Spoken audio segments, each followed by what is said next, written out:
안녕하세요. 현장이 묻고 안전 담당자가 답하다 13번째입니다. 현장 질의 116번입니다. 산안법 시행령 118조 1항에서 말하는 업무 수행 내용의 기록 유지 의미가 판결을 통해서 어느 정도 정리가 되었습니다. 안전관리자는 지도 조언의 의무는 물론 업무 수행 내용의 기록 유지 의무도 있다고 하겠습니다. 관련 이슈는 과거 고용노동부 장관이 선처 요청으로 안전관리자 처벌은 그동안에 금지토록 관례화되어 있었으나 23년 4월 6일 중처법 판결 이후 안전관리자가 벌금 500만 원을 부과받는 불가피한 사례가 있었습니다. 여기서 판사님은 보호자 및 지도 조언의 업무를 서류를 통해서 증빙을 해야 된다는 그런 말씀을 강조를 했습니다. 그래서 현장의 대응 방안으로는 현재 현장에서 바쁘게 돌아가고 있는데요. 안전관리자의 업무 일지를 운영하는 사업장이 늘어나고 있습니다. 그리고 부당한 업무 지시는 항의하고 관련 사항은 업무 일지에 기록을 해야 됩니다. 그리고 서면으로 기록 유지된 증거만이 안전관리자의 지도조언 의무를 이행했다는 처벌 회피 증빙으로 가능하다고 하겠습니다. 일 열심히 하고 벌금 500만 원 부과받으면 얼마나 억울하겠습니까? 이제 더 이상 안전관리자가 처벌의 사각지대에 있지 않고 판사님들도 적극적으로 활동하도록 요구하는 것 같습니다. 하단부에 나오는 고용노동부 문서는 산업안전관리자에게 법적 책임 한계에 대한 협조 요청 공문을 보내서요. 그때 이후에는 사실상 안전관리자가 그 중대재해에 대한 처벌에서는 빠져 있었다고 하겠습니다. 18조 안전관리자의 업무 등에 보면은 안전관리자의 업무가 많이 나와 있습니다. 사업장의 순회점검 및 지도 조치 건의 이런 업무는 평상시 잘 하고 있는데요. 8항에 법 또는 법에 따른 명령에 의한 안전에 관한 사항의 이행에 관한 보호자 및 지도 조언 이 업무만 그동안에 많이 시행을 했지만 9항에 보면 업무 수행 내용의 기록 유지 항목도 있습니다. 그래서 그동안에는 업무 수행 내용의 기록 유지의 증빙을 잘 갖추지 않고 언어, 말, 소통으로 하는 경우가 많았습니다. 그래서 앞으로는 업무 일지를 꼬박꼬박 써서 벌금을 부과받지 않도록 이렇게 조심을 해야 되겠습니다.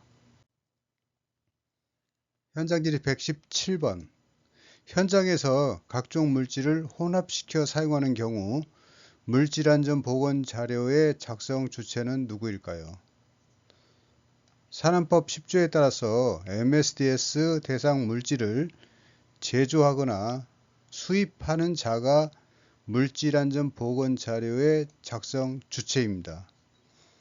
그렇지만 사업장에서 농도 조정 또는 혼합하는 과정에서 서너 개의 제품을 혼합하는 경우 동일한 성분이라도 사업장에 MSDS를 각각 게시를 해야 됩니다. 그러니까 3개의 제품을 혼합하는 경우는 MSDS가 3개가 현장에 게시가 되어 있어야 됩니다.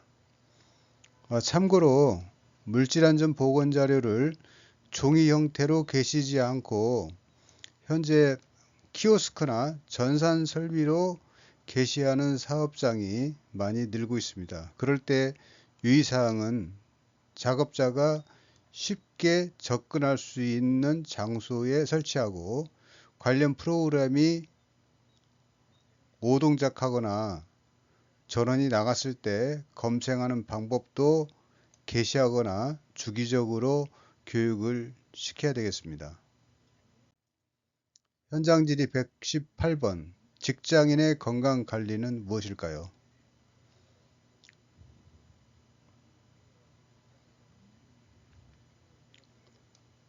평소에 스트레칭을 많이 하시고 건강을 위한다고 노력을 피하지 말자. 이 말씀은 과로로 사망한 사람보다 자살로 사망한 사람이 많다는 현실입니다. 아무래도 긍지를 갖고 안전 업무를 수행하시면 되겠습니다. 현장 질의 119번. 근로자와 사업주의 처벌 관계인데요. 제가 나름대로 중요 사항을 한번 뽑아봤습니다. 일반 건강진단을 미시행할 경우 누가 처벌받을까요? 위반 근로자가 300만 원 이하의 과태료를 부과받을 수 있습니다. 안전보건 교육을 시행하지 않는 경우 사업주가 처벌을 받습니다. 그리고 고소작업 안전대를 착용하지 않은 경우 위반한 근로자. 산업안전보건법의 처벌 원칙은 양벌 규정이 있습니다. 그래서 사업주와 법인도 같이 처벌을 하고 있습니다. 참고로 안전모 착용을 거부하는 경우 사업주가 지급했는데도 현장 근로자가 안전모 착용을 거부하는 경우 누가 처벌을 받을까요? 제가 볼 때는 사업주에게 책임이 더 크다고 하겠습니다. 하단부에 보면 서울 서부지방법원의 2012년도 판례를 보시면 피고인이 피해자에게 안전대와 안전모를 모두 지급하고 안전사항을 지시하였으므로 안전 조치를 다 한 것이라고 주장을 했지만 재판부에서는 소극적인 활동으로 해석, 사업주에게 책임이 더 크다고 이렇게 하였습니다. 안전모를 지급하고 교육하고 하는 절차를 넘어서서 실시간으로 순찰하면서 안전모 착용을 지시하도록 동료, 지도, 압박을 가하는 것이 필요하다고 하겠습니다. 현장 질의 120번. 현장에서 퇴직 이후에 공기업의 안전 패트롤 취직 자격을 물어보는 질의가 가끔 있습니다. 안전 패트롤의 임무는 현장 근로자들의 불안전한 행동을 발견하고 지도 지원하는 업무가 있고요. 위험 작업에 상주하면서 특별 현장 점검을 하기도 합니다. 근무 조건은 투입 인력 교체 시 일정 기간 복수 근무를 하고 1일 8시간 상주 근무를 원칙으로 하고 있습니다. 그 자격 같은 경우에는 현재 안전 인력을 구하기가 좀 어려워서 약간은 완화된 상태로 운영이 되고 있는데요. 산안법에 의한 안전관리자 자격을 보유한 자로 현장 안전 패트롤 경력 1년 이상, 과거에는 발전소 안전 패트롤 경력 1년 이상 이렇게 했었는데요. 좀 범위를 확대해서 일반적인 현장 안전 패트롤 경력도 인정해서 1년 이상이면 자격이 되도록 이렇게 완화해서 운영이 되고 있습니다. 현장 질의 121번. 괴롭힘과 갑질의 차이를 물어보는 내용인데요. 과거 판례를 보면 괴롭힘 불인정 사례가 있었습니다. 하급자가 상급자에게 막말을 한 경우에는 괴롭힘이 인정되지 않습니다. 용어의 정의를 보시면 괴롭힘이란 직장 내 지위나 관계 우위를 이용한 업무상의 적정 범위를 넘어서 다른 근로자에게 신체적, 정신적 고통을 주거나 근무 환경을 악화시키는 행위라고 했습니다. 그래서 부하가 상사에게 하는 것은 괴롭힘, 갑질이 해당되지 않는다고 하겠습니다. 현장 질의 122번. 기업 문화와 안전 문화 차이인데요. 기업 문화, 안전 문화 상당히 유사합니다. 기업 문화에서는 지시 및 결제만 하는 관리자는 지양하고 무임승차 방지를 위해서 각종 제도가 운영이 되고 있습니다.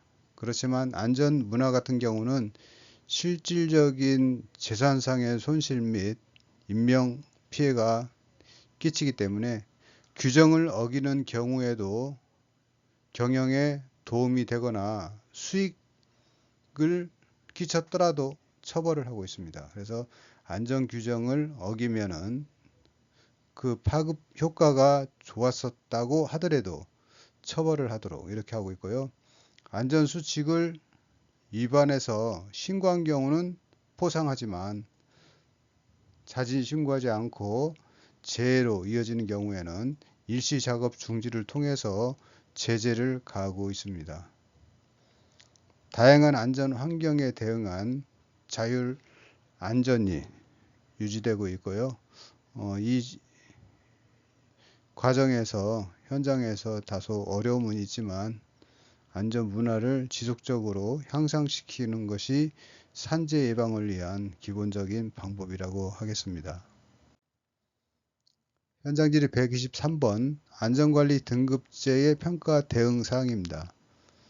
안전관리 등급제 평가를 이제 많이 받았기 때문에 어느 정도 공공기관의 사업장은 그 평가 체계와 수검 요령은 많이 파악을 하고 있습니다. 그렇지만 최근 증가되는 추세는 협력 업체에 대한 안전 지원을 많이 평가를 하고 있습니다. 협력 기업에 대한 안전 평가 및 포상 지원이 어떻게 체계적으로 운영이 되는지, 안전용품을 무상 임대하는지, 발주사 사장의 현장 점검 등 컨설팅을 하고 그 컨설팅 결과에 대한 지원은 어떻게 하고 있는지를 중점적으로 보고 있습니다. 그리고 작업장 안전관리 파트에서는 전문가 그룹 운영을 평가 시 좋게 보고 있습니다. 위험성 평가 전문가 그룹, 안전보건 전문가 그룹, 자체감사 전문가 그룹, 이렇게 내부자들이 전문가 그룹을 운영해서 현장의 문제점을 파악하고 개선하는 활동을 더 높게 이렇게 보는 것 같습니다. 최근에는 안전보건공단에서 주관하는 경진대회가 많이 있고 현장에서 많이 참석을 하고 있습니다. 위험성 평가 경진대회, TBM 경진대회, 우수교환 발표 경진대회 이런 활동을 통해서 평가에 잘 받기 위해서 현장의 어려움에도 불구하고 많은 참석을 한 것으로 알고 있습니다. 현장 질의 124번 필수 안전 수칙 위반 시의 처벌 강도와 빈도인데요. 발전 5사가 공이 유사한 수준을 운영하고 있습니다.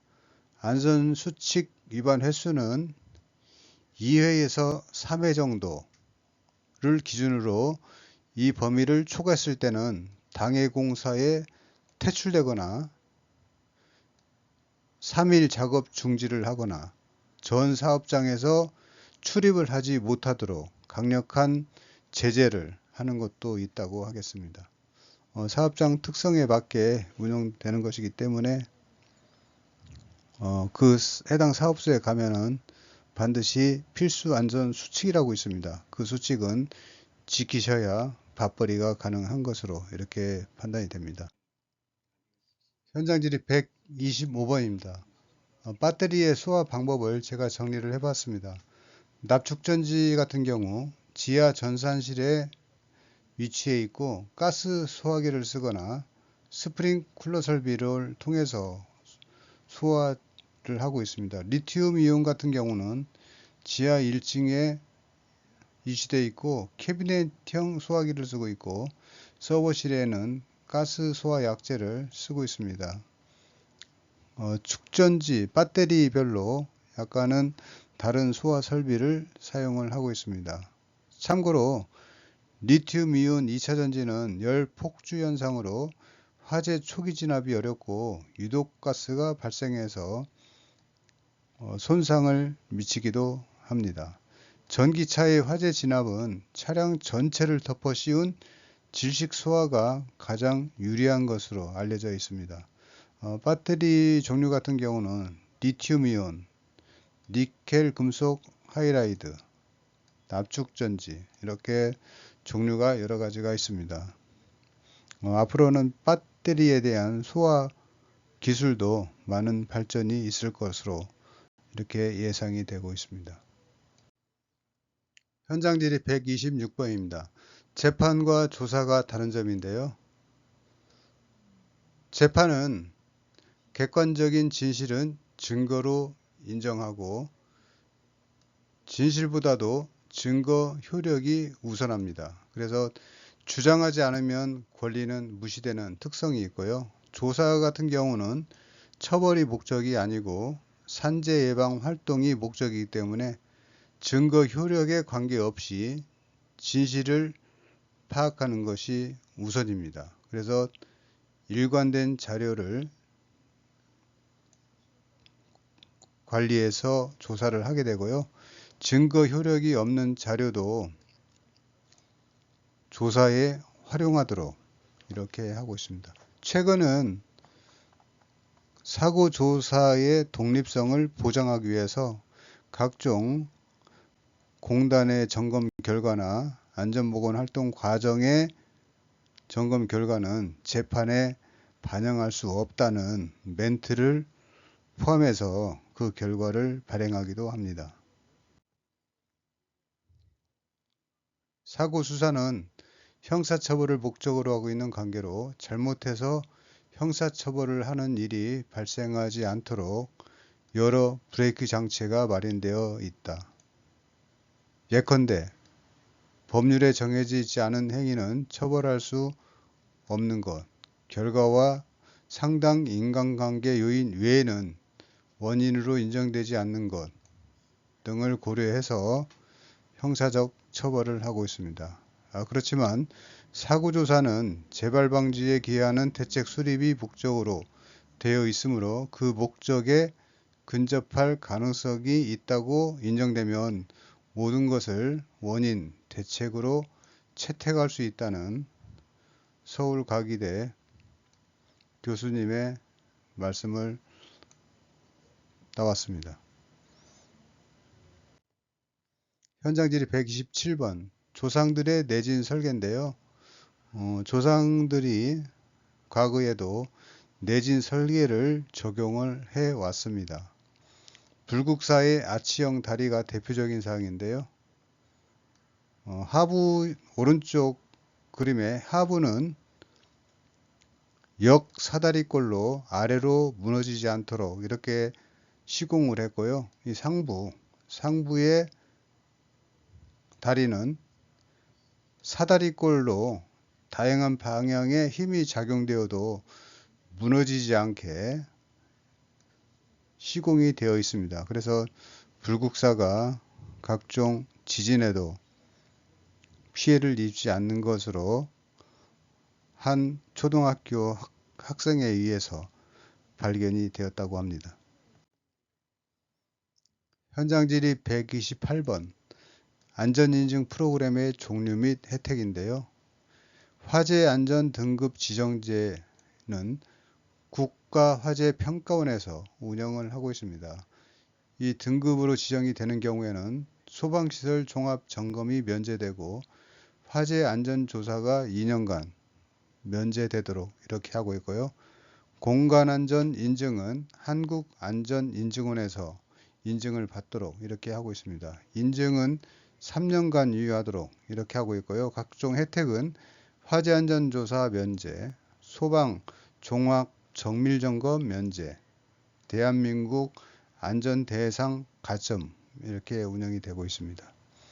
그리고 무죄 달성 같은 경우에는 그동안에 정부 및 안전보건공단에서 관여를 했으나 더 이상 정부에서는 관여하지 않고 대한산업안전협회에서 그 사실을 확인 후에 배수 달성 인증을 하도록 이렇게 하고 있습니다. 그래서 정부 주도의 제도는 없어졌지만 현장에서 무죄 달성을 자체적으로 관리하고 있는 사업장이 많이 있습니다.